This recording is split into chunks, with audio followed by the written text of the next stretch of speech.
Hallo zusammen, herzlich willkommen zur 19. Folge von Swiss Info aus Switzerland. Heute mit zwei Themen.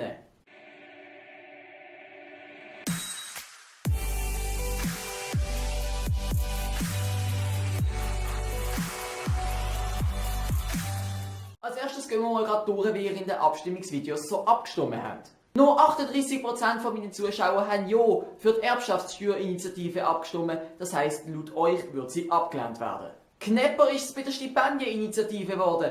Dort haben 48% Ja gestimmt und 52% Nein. Also eine ganz knappe Sache. Bei der Initiative zur Revision vom Radio- und Fernsehgesetz haben starke 58% von euch für Ja gestimmt. Und zuletzt noch zur Präimplantationsdiagnostikinitiative. Da haben satte 73% von euch auf den Daumen nach oben gelegt. Wenn am Sonntag dann die definitiven Resultate bekannt gegeben werden, können wir schauen, wie gut wir die Schweiz in etwa repräsentieren. Ich persönlich freue mich mega darauf, am Sonntag herauszufinden, wie nah wir gesehen sind. Ich hoffe natürlich, dass meine Abonnenten die Schweiz in allen Interessen vertreten. Das ist schon gesehen im ersten Thema super kurz, aber dafür wird das zweite ein bisschen länger. Ein YouTube-Video aus der Ostschweiz ist bis über die Landesgrenze ein viraler Hit geworden. Im Video zu sehen ist ein Töfflifahrer, der sich überhaupt nicht an die Verkehrsregeln hält.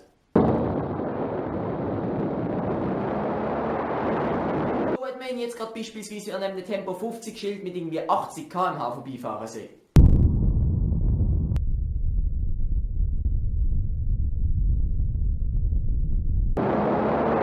Später probiert die Polizei sogar anzuhalten, aber er flüchtet weiterhin.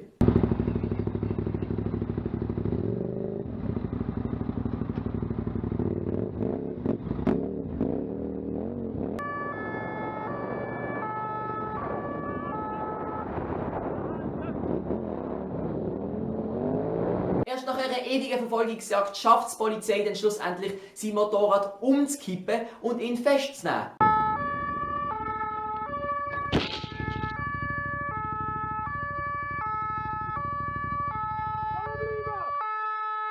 Aber dann wird es erst richtig krass. Kein Scheißenfall! Einfach stoppen! Oder? Du Knüppel, verdammt! Wegen dem Rocken der Grindus, du! Verdammter Hurenknüppel, du! Elende, du!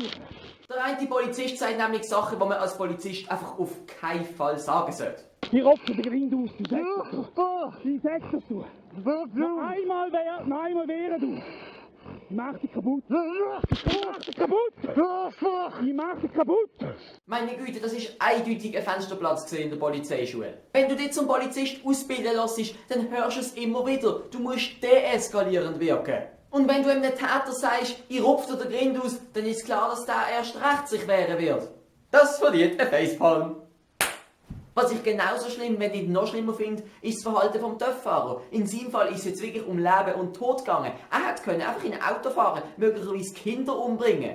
Der Typ hat saumässiges Schwein gehabt. Saumässiges Schwein. Dass alle unverletzt geblieben sind.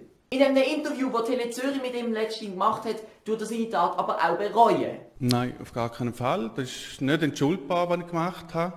Weil eben, ich habe andere Leute gefährdet auf der Straße. Es hätte etwas passieren können. Es war sehr unüberlegt. Er hat zusätzlich erklärt, warum er dann überhaupt die Rasenfahrt gemacht hat.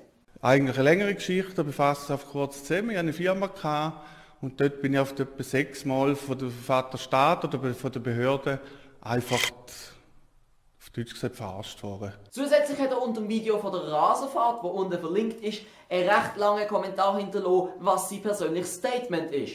Ich hätte das Statement super gerne in meine Videobeschreibung gepackt, aber es hat recht viele private Namen und Orte drin und darum, es ist rechtliche Grauzone, ich mache es lieber nicht. Allerdings könnt ihr diesen Kommentar sicher finden, wenn ihr ein bisschen in den Kommentar durchscrollt. Das Video dazu ist unten verlinkt. Was auch noch recht krass ist, ist, was die Polizisten dem Staatsanwalt gesagt haben sollen. Die Polizisten haben dann auch wirklich extrem die ganze Sachlage oben abgespielt und so weiter. Und wo ich dann habe ich gedacht, jetzt finde ich es auch nicht mehr recht, dass die jetzt auf so davor kommen. Dann habe ich eher wieder Gegensteuer gegeben und habe den Herrn, der mich verschlagen hat, herausfordern und habe ihn gefragt, wenn er dann meine mit dieser Aussage, du verdammte Sau und ich rupfe den Grind aus.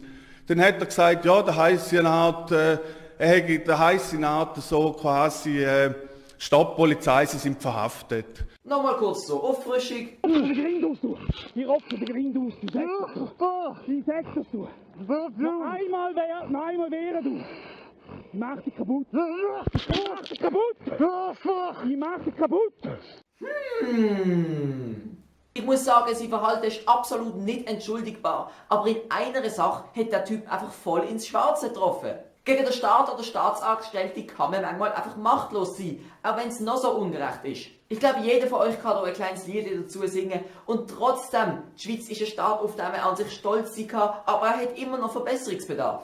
Wenn man die Schweiz in solchen Belangen mit anderen Staaten vergleicht, ist sie natürlich das reinste Paradies. Trotzdem ist auch die Schweiz in dieser Hinsicht nicht perfekt und könnte noch verbessert werden. Mir würde jetzt persönlich recht interessieren, ob ihr schon mal solche Scherereien gehabt habt. Ihr könnt auch schreiben, wenn ihr es nicht gehabt habt, das ist ja ein gutes Zeichen.